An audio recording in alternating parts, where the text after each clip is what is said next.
Hey everyone, this is just a follow-up video. Since doing my videos, there's been a lot of feedback and questions and things like that I've been getting from people in the comments and also from private messages and things like that. And I've noticed that since posting my videos, it's been sort of spreading now to like a bunch of websites and forums and things like that. So I just want to clear up a few things. Nothing really major. Some people, some articles have been saying, reporting that through my videos that the Slim is slower and it's inferior and things like this, and I guess they haven't watched all the videos, and I guess they haven't seen the review and everything that I said. And some of the videos are in favor of the Slim, some videos are in favor of the original. So I don't really think you can have one clear victory. And it's kind of weird to say to have like a victory between between a console. It's essentially the same console. It's not like it's like a 360 versus a PlayStation 3. Now we have a PlayStation 3 versus PlayStation 3, which is, when you think about it, kind of funny. It's nothing to worry about. If you own an original, to think that your console is now slower or whatever, it's nothing really to worry about. We're talking about seconds difference between those tests. Now with Killzone 2, it seemed to be longer. I don't know why that is, but every game is different, and I couldn't really tell you why that happened. For all the game tests, they are all done in the exact same process. I never loaded the level multiple times. For each test, I loaded the level once on each console, and then if I never did any kind of, it's not like I loaded the level once and then stopped it and then loaded the level again and then I did my test. All the tests were done with loading it once on each console. Both consoles were using the exact same hard drive. I did all my tests first on the Metal Gear console because it would have been a lot difficult to start on the Slim, because I would have had to erase all my data and everything on the Metal Gear, and I had to make sure I backed everything up first. So I backed everything up first on the Metal Gear console, and then I took the hard drive out of it, and then I put the hard drive into the Slim, installed it and everything, and restored all my information on the Metal Gear onto the Slim. Both consoles were using the exact same firmware, 2.80, during the test. The Slim came with 2.76. It does not come with 3.00, as some people think it does.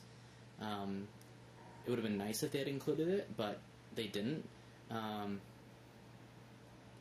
What else? So both were using this exact same firmware. Now the reason why the Slim doesn't show that PlayStation 3 logo when you start a game is because obviously they've changed something in the Slim to remove that. It'll eventually be removed for all PlayStation 3 consoles, but the original consoles need that 3.00 firmware for that to be removed. That probably removes like a second difference between loading a game on the Slim and on the original console. Nothing drastic. Start playing Batman, so there's something to watch here. What else? Some people have been saying that the reason the Blu-ray, the hard drive gets really warm on the Slim is because the hard drive that I'm using is a 7200 RPM drive. Although the 7200 RPM drives do produce a little more heat than 5400 RPM drives, it's nothing drastic. There's probably a degree or so difference between them. There's nothing to worry about with using a 7200 RPM drive on a PlayStation 3. There's no official warnings from Sony or anything like that. Thus far, no one in the history of PlayStation 3 has reported that their console has blown up or whatever with using a 7200 RPM drive. So that's not to worry about. the reason why the Blu-ray drive gets warm on the Slim is because they put the hard drive underneath the Blu-ray drive. And so whether you have a 7200 RPM drive or a 5400 RPM drive, it's going to get warm anyway. So they must have obviously felt for design reasons it would work better there, and obviously they're pretty confident in their cooling techniques and in the versatility of Blu-ray discs that the little extra heat there won't make a difference. So I sort of, I'm sort of not really worried about it. The wireless testing, for both consoles were in the exact same position, exact same direction, exact same settings. Both consoles were using the same firmware. The wireless router wasn't altered or changed or moved during any of the testing. The only difference is I was using one console and then the other. Obviously, they've just simply improved the chip that's in there for wireless connections, which is great because I was always disappointed with the wireless on the original PlayStation 3, especially when I'm not that far away from the router itself.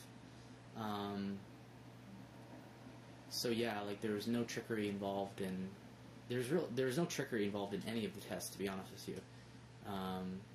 I simply did these tests because I knew there were going to be people out there wondering, For me, I don't really care, but since I was going to buy the Slim no matter what, I thought, what the heck, I'll do the test, because I know there's going to be people out there wondering this. But yeah, like I said in my review, there's nothing drastic between the consoles.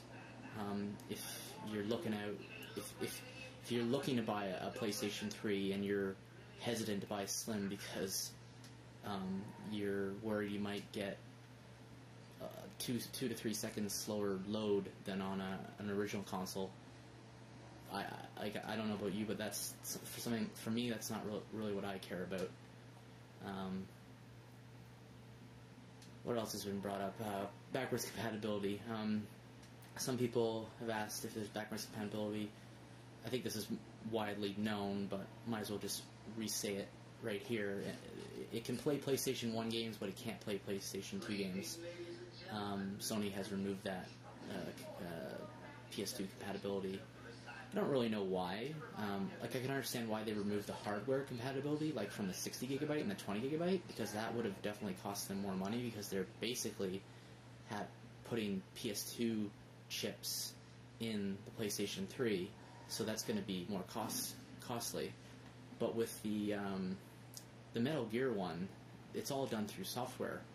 So other than having to have some programmers and things like that, update it, I can't really see it costing them anything to have software emulation. So I don't really know why they removed it. I think it would be funny to think that maybe one day Sony is going to enable software emulation on all consoles, all PlayStation 2 consoles, because they've had such a bad history of getting things leaked out, like the Slim and the price drop and the motion controller. Like, they've had all those leaks. Like, they can't seem to ever keep anything a secret. So maybe their little trick here is that they are keeping software emulation on all PS3s a secret. Like, they keep telling us that it's never going to come back, but then one day they're going to drop the ball and then say, bang, it's back, and they're going to laugh because no one ever knew for sure that it was going to come back. I don't know. It would be funny if they did that. I don't think they're going to do that.